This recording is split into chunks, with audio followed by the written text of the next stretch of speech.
stack and pulls a massive wheelie over the far side. Absolutely stunning.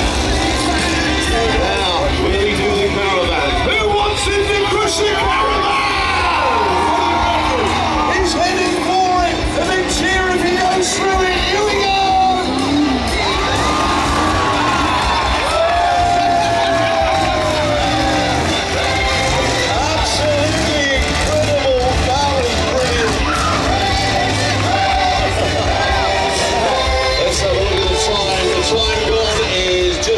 To 1 minute. He's going to have about 30 seconds left, and it sounds like he's stopped. Has he stopped the engine?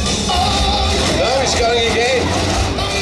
He's only got about 25 seconds left to go, and he's pulling up to the triple car stack.